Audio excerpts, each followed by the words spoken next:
college freshman goes missing. Okay, he didn't stay with me last night. He didn't stay in his dorm last night. Where was he all night? His girlfriend panics. No, please, like, let us hear something. His family fears the worst. My son is more important than anything, so I need to find him. And a search leads police nowhere. It's having this big puzzle and then missing that one piece. But there is one witness that can solve the mystery once and for all. The TV doesn't lie.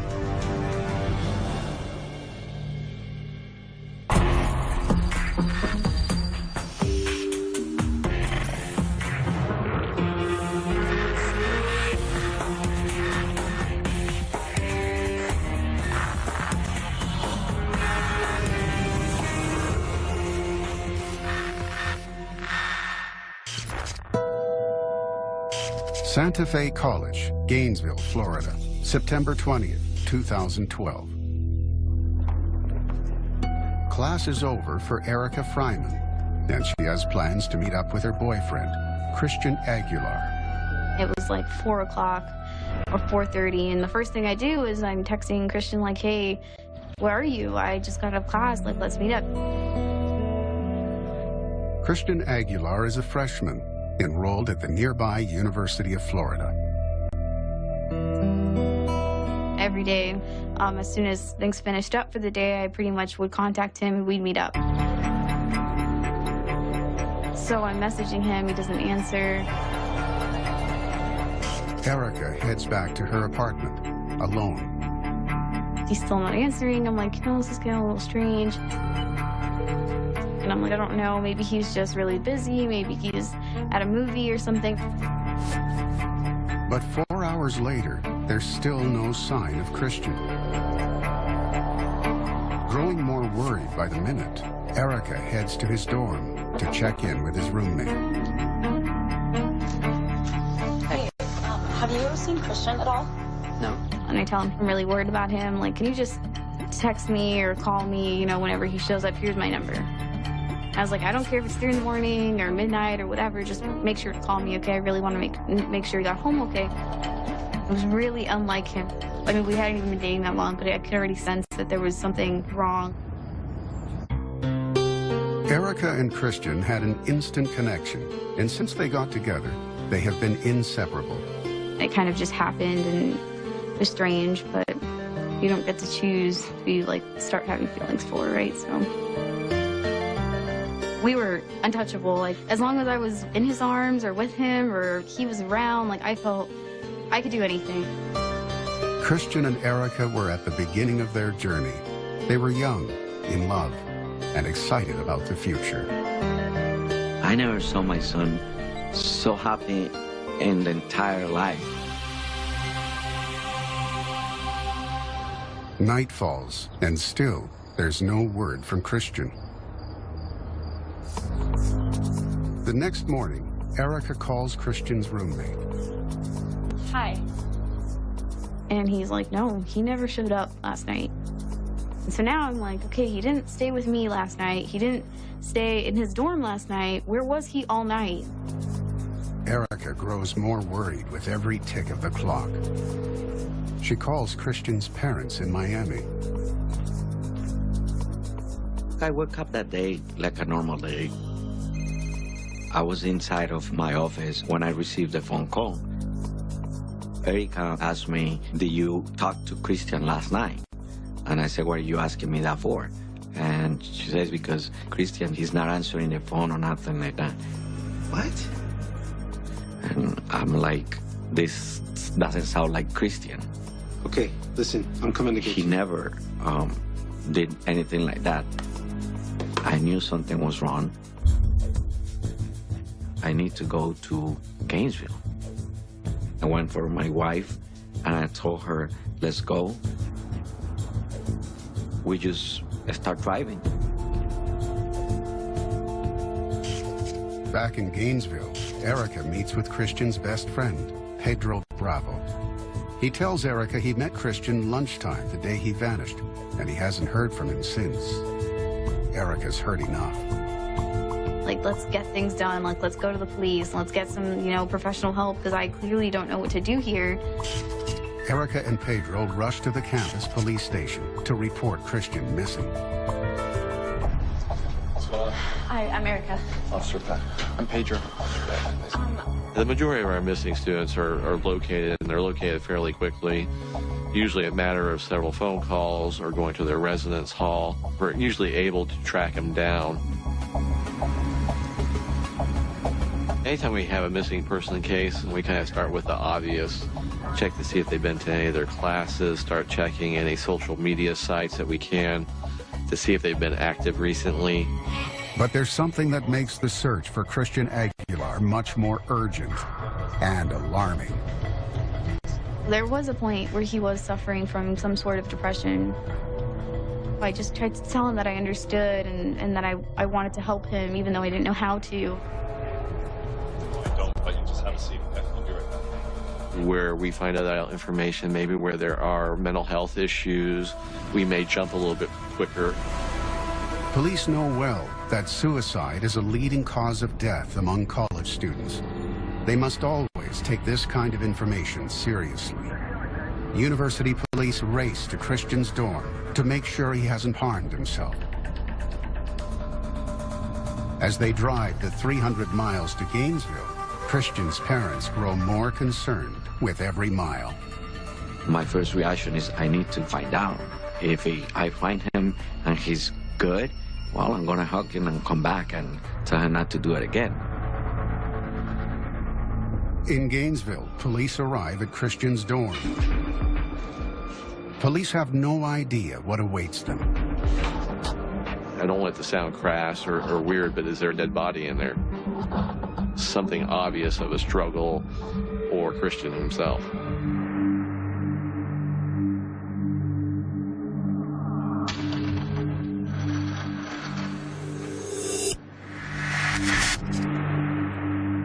Erica and Pedro wait anxiously at the police station. I'm kind of waiting for them to get back to hear what they have to say, and it was just very emotional and very difficult time at that point. On the road, Dad Carlos is trying to hold it together. I start panicking. I was nervous. You have thousands of thoughts in your mind that you cannot control.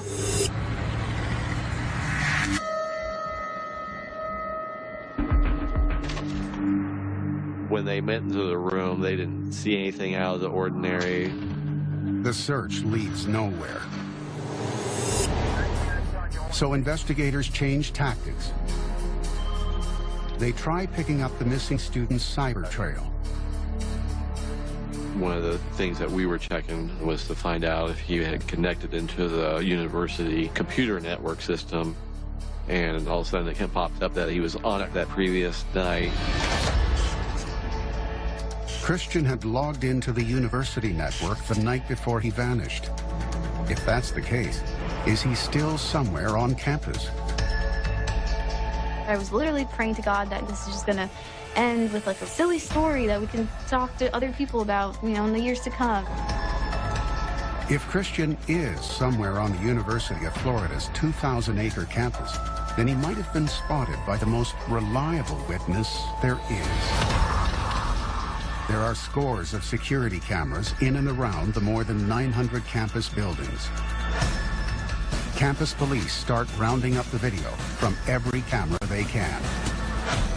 Will one of these cameras reveal what happened to Christian Aguilar?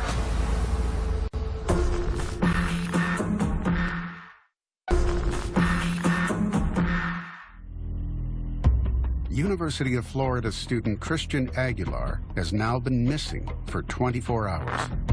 His girlfriend Erica and his friend Pedro reported it to the cops this morning. At this point, I'm just like really frustrated because I can't do anything. I feel helpless, I feel like my hands are tied. Police know Christian was logged onto campus computers. So they start their video search for the missing student with on-campus security cameras.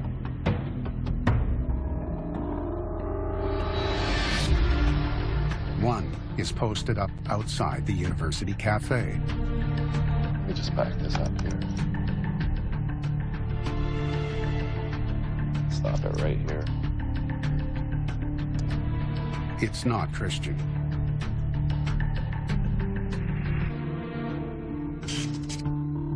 Another camera is mounted right outside the room where Christian's last class of the day was held.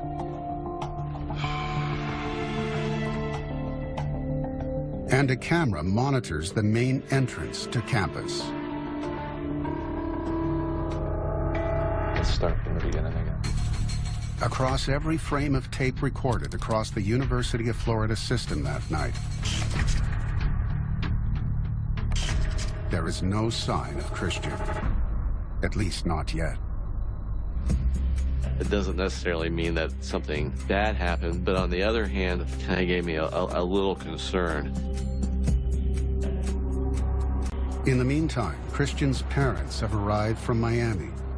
And right away, his father, Carlos, launches his own search for his son. Creates something in your stomach that, and your heart that you cannot imagine. It has now been 24 hours since Christian disappeared, and the clock is ticking.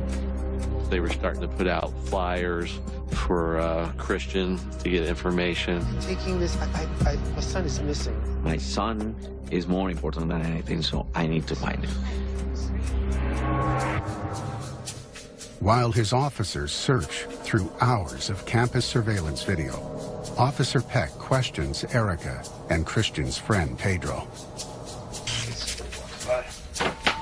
Spell your first name again, I'm sorry. I know you said that. E-R-I-C-K-A? E-R-I-K-A.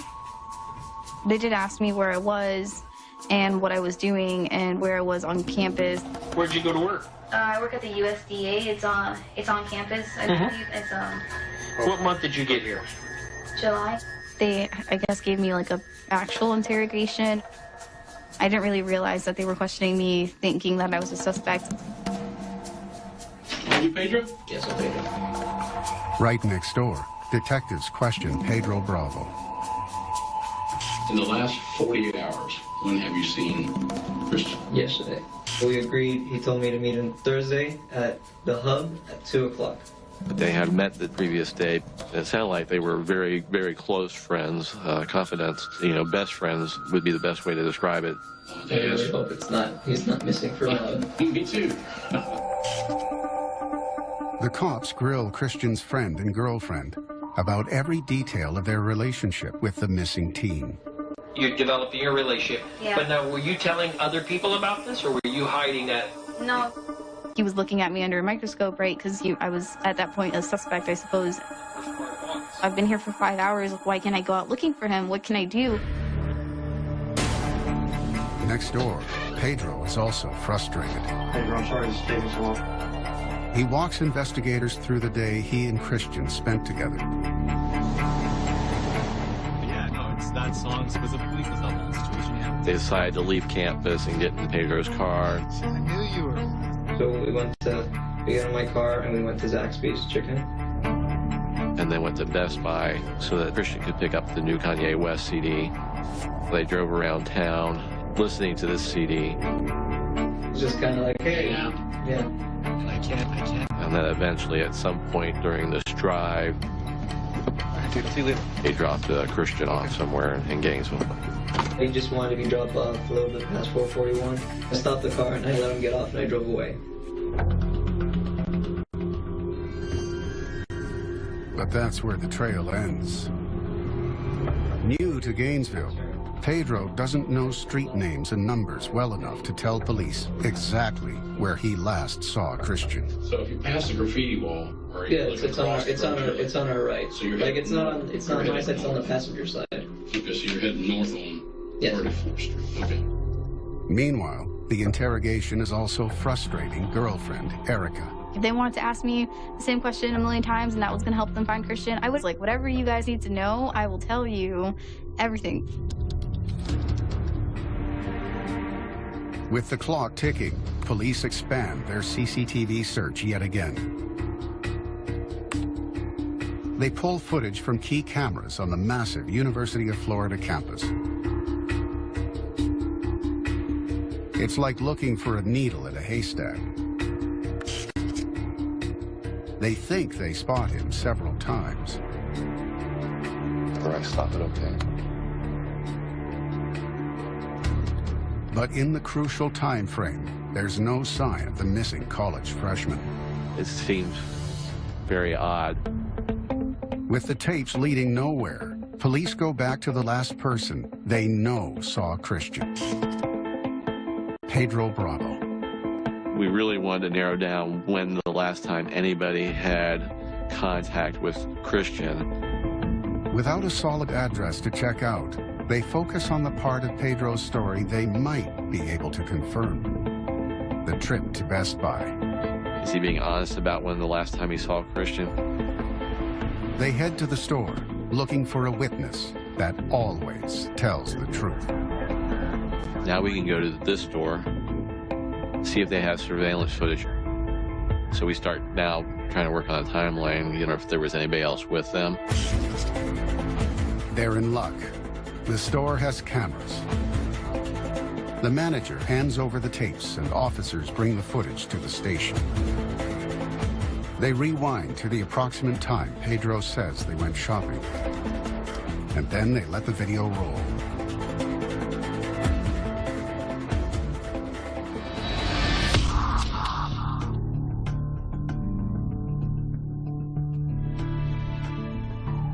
For 10 minutes, there's nothing for them to see.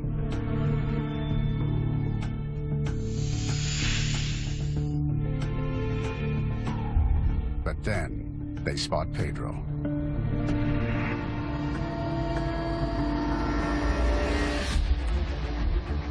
And he's with Christian Aguilar. That looks like him. The police finally catch a glimpse of the missing student.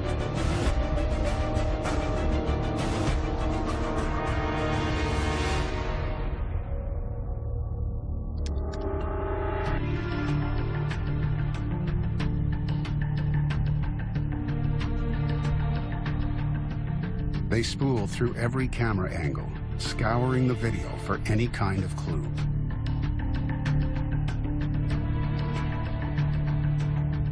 Pedro and Christian are alone. They look relaxed. They browse the aisles and pick up a CD. Everything looks normal.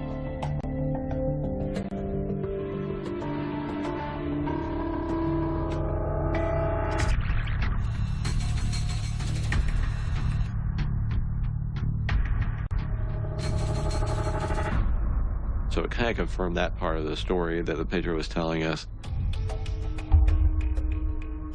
Now, police press Pedro again for more details about where he dropped Christian off after they went to Best Buy.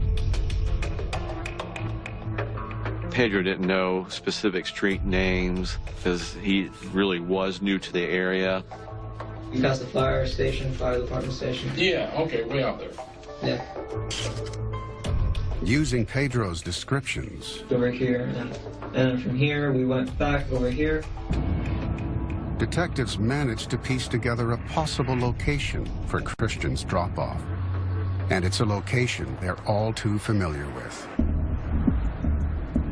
There were some high crime areas up there that were known for narcotics sales and use areas, which kind of had me a little bit concerned. How could out-of-towner Pedro have known that he's dropped Christian off in one of the highest crime neighborhoods in Gainesville? Were they going up there to buy illegal drugs, and then did something bad happen during the deal? I didn't want to say anything because I didn't want it to snowball. Pedro suddenly realizes he may have dropped his best friend into the middle of danger. I really regret it now because I wish I could have gone back. Like, he'd be home right now. They kind of broke down, started crying and saying it was going to be all his fault because I dropped him off there and left him there. The police finally have their first solid lead. Was Christian the victim of a drug deal gone wrong? There's always an issue that we worry about with the assaults and battery stalking that are out there. Christian's friends deny he has ever done drugs, but university police have to follow on. Since this drug den is off campus and out of their jurisdiction, they have to call in Gainesville police for help. Dr. Roberts. And University of Florida Police Department had called asking for a detective to come over and assist them on a missing persons case. Okay, I'm on my way. And Detective Roberts doesn't waste another second. He sends patrol officers out to see if there's surveillance video anywhere near where Pedro dropped. So there's no memory problems with a CCTV.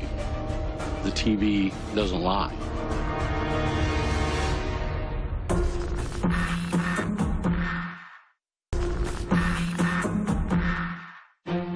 Christian Aguilar has now been missing for 3 days. His family and friends grow more panicked with each passing hour. All that mattered to me was finding him and having him back. That's all I wanted. Christian's friend Pedro dropped Christian off in an area where drug dealers are known to ply their trade. And now, investigators must go block to block, business by business, looking for surveillance cameras in that neighborhood that might help solve this mystery and bring Christian back alive. We focused most of our resources as far as obtaining surveillance video from the location where Pedro Bravo last saw Christian. Two businesses are quick to hand over their footage. A Kangaroo convenience store has 3 security cameras. 2 over the entrance.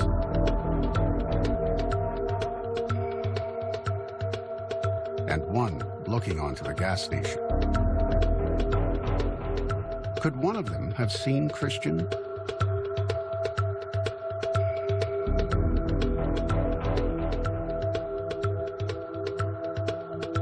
You start watching it and you realize that it's not either showing the area that you're looking for or that the quality's not there.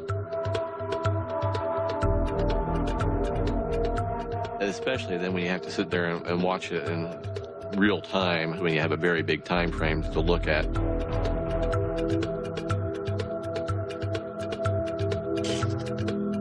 A SunTrust Bank branch is the next to offer up its footage.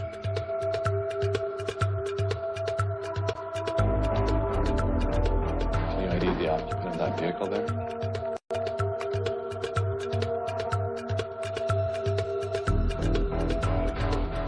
Police compare every male figure to Christian's photograph. But it's no use. Yet again, he's not there. You're going to be disappointed, but you've got to go to the next location. It's a big task. It becomes very, very labor intensive. There are hundreds more cameras in the area. So many places and businesses, it took a big team effort to get everything we got. But they aren't giving up. They know it could take just a single second of footage to turn this case around. It can do a lot to change the investigation. While police scour the video, another kind of search is underway. 18-year-old Aguilar was reported missing almost a week ago, and still authorities don't have a firm grasp on where they can find him. The search originated right where Pedro Bravo last saw Christian, which was towards the outer north portion of the city limits. We had our patrol officers, helicopters, dogs come to that location. We've been searching for days, and we're not uncovering anything. Also desperate for answers, Christian's family and volunteers joined the search. We immediately went over there, and we start getting into the woods. There were volunteers coming out of Miami, University of Florida. Police departments from all over South Florida were coming up here and volunteering and helping. There were a host of people that came out of the woodwork to help find Christian. I'm the head of the house. I'm the one supposed to lead. And I didn't know how, to be honest with you. I didn't have a clue. The only thing that I knew is that I need to find him. I'm not a rich person. I work for a living. I was losing my house at one point. I knew that my house was going down the drain, but I didn't care. The searches come up empty. Christian Aguilar was last seen. But the media spotlight generates tips. Student Christian Aguilar. Most of them lead nowhere. Campus police. Then, information comes in that could change everything. A liquor store employee tells cops that she's seen the young man they're looking for. The lady said that she saw him outside the liquor store Friday evening. The woman is certain she saw him alone at the store around the time Pedro dropped him off. Police head to ABC Liquors. It's good news. The store is covered with surveillance cameras. We pulled their surveillance video. Investigators bring the liquor store videos back to headquarters. They load it up. They rewind to the time the woman claims she saw Christian. If he was there, he would have been caught on camera. What's that?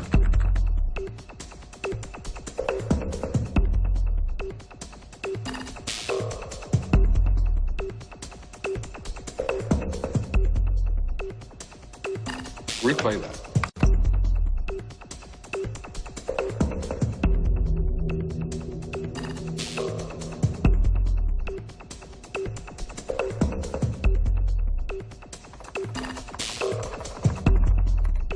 He wasn't there. CCTV proves another lead false. Christian wasn't at the store. For police, it's a huge setback and another dead end. It's having this big puzzle and then missing that one piece. With each dead end, the agony deepens for Christian's family. I was like a walking dead person, didn't able to concentrate or remember a lot of stuff. You know, as a father, you never want to lose faith. I'm looking for people's heart that can come and help me. I'm looking for somebody that can walk with me. That's the only thing that I'm asking. Not knowing is like I can't even describe that kind of pain and that wonder and like the constant of where he could be and if he's in pain, and like it's just so traumatizing. No human being should have to have that. Police cast the net wide, pulling footage from banks, fast food restaurants, hotels, all in the dangerous area towards the northern edges of Gainesville, just off the 441 highway, where Christian was last seen. It can take over your life if you let it. To be a good detective, you have to be somewhat consumed with your cases. Either it doesn't show, the street, or it only shows certain portions.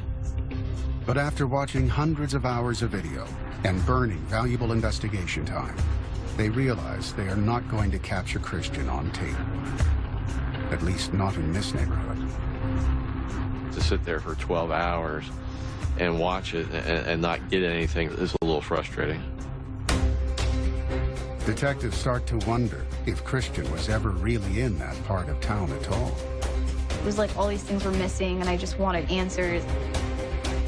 But then, almost 1 month into the search for Christian Aguilar, they get a call that sends this case in a new and ominous direction. Hello? And I kind of see them all kind of drop to the floor at this point, and I can see them hugging, and in my head, things are just escalating.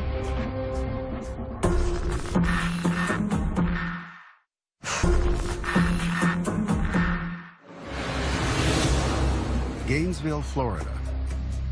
In their quest to find missing University of Florida freshman Christian Aguilar, police have searched high and low, questioned his best friend and his girlfriend, and watched hundreds of hours of surveillance video. You didn't get a lot of sleep, and there was so much to do. I had every detective in our division helping us in this case. Christian's father, Carlos, has left his life in Miami behind to search for his son. It becomes your obsession. But on the 22nd day of this baffling missing persons case, hello? Carlos gets a call that changes everything. I received a phone call from a news reporter indicating, Mr. Aguilar, how do you feel that your son has been found? What? I said, excuse me? I decided to call Randy Roberts. Really sorry to have to tell you this. Randy told me they found a body in Levy County, and looks like, you know, the clothing matches your son. They found Christian. I think that trying to let a family know that their family member has passed away is a very difficult part of the job. I mean, tears at your heartstrings for someone to lose a child. Carlos and Claudia are great people. That was really hard. It was hard to hear it. Probably one of the hardest ones I've ever had to do. I was trying to understand why this happened, why now, why us, why my family. I'm there like, oh God, like they found him. Oh God, like what's happening? Why aren't we all being talked to? What's going on? And I didn't know what was being said to them, but I knew it wasn't good. I remember feeling my chest just like as if someone had just punched me. It's somebody you care about so much, and there's not really a way to, yeah.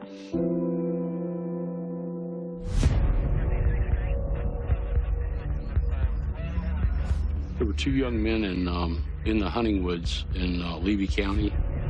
They found what they believed to be a body in a shallow grave. As far as identifying him, he was still wearing the same shirt from Best Buy. And then dental records were used to make a possible identification. His feet and hands had been duct taped along with the area over his mouth, and we knew that it was homicide. Christian Aguilar was most likely strangled to death, and the autopsy reveals something else, something unusual. Christian may have had sleeping pills in his system when he was murdered. Police now believe Christian's murderer drugged him, then killed him. But who would want to kill a young man with no criminal record, no debts, and no known enemies? With that question in mind,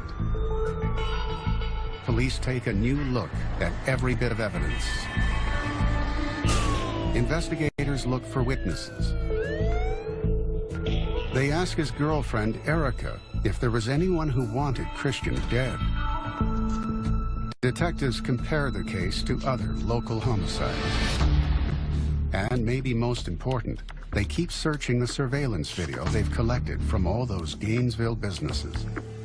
One of the sergeants pulled video from a car wash, and not even thinking what might be on there, but just taking a shot. It's a shot worth taking.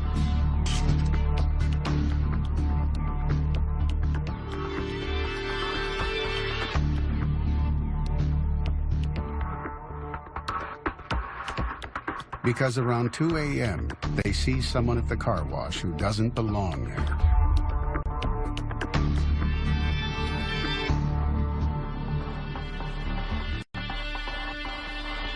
There it is. Yeah.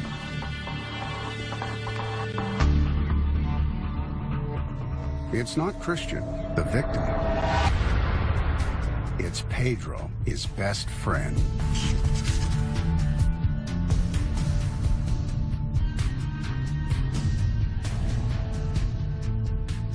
There's 12 minutes of video out of the blue of a car wash where he goes and washes his car. Pedro had told police that he went right home after dropping Christian off, and then stayed in for the night. He never said anything about washing his car at 2 in the morning. He was not at home at the time that he says he was. It gives you a suspicion. Detectives now have enough to get a search warrant for Pedro's apartment. Police go over every inch of the place, looking for anything that could link Pedro to his best friend's murder. They look everywhere, even in the trash. We found receipts that led us to stores where he made purchases. One of those receipts comes from a Walmart, a place with surveillance cameras pointed at every register. They bring the Walmart surveillance tape into headquarters. Detective Roberts pulls up the footage from the time on the receipt. Then what he's about to see will chill this veteran detective to the bone.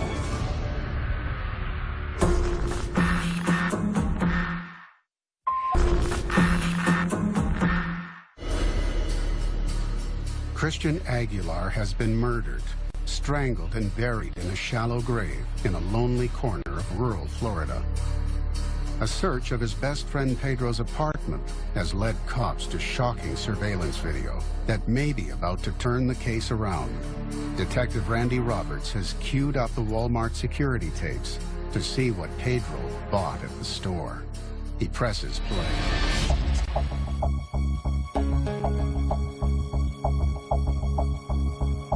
At 8:06, there's Pedro.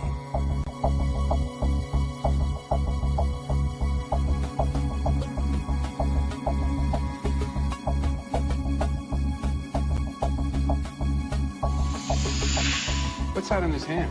Yeah, hold on, let me back that up.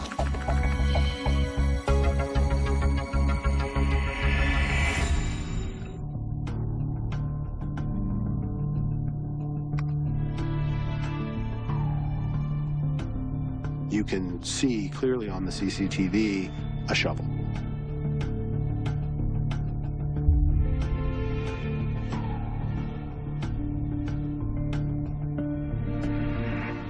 Considering he lives in an apartment, that's definitely an odd thing to be purchasing. Yeah.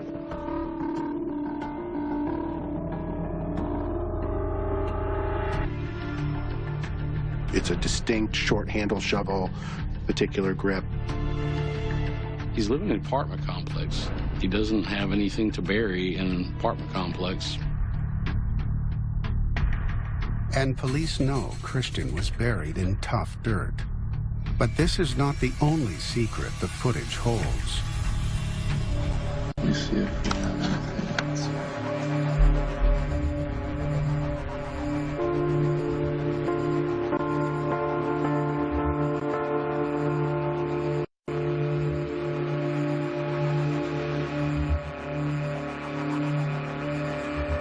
He then buys sleeping pills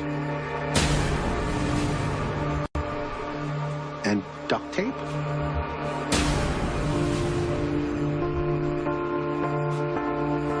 In and of themselves, the items that he bought are not odd or strange, but taken in the context of the circumstances, they become the tools of a murder.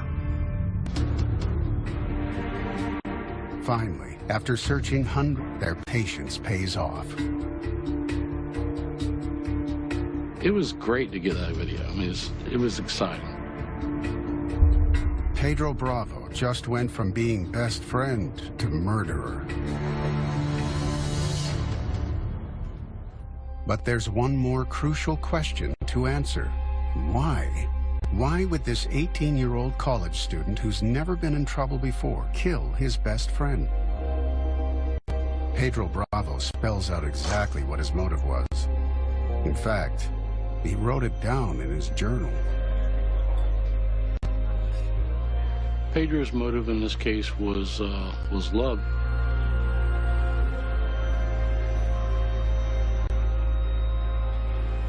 He was deeply in love and obsessed with Erica Fryman.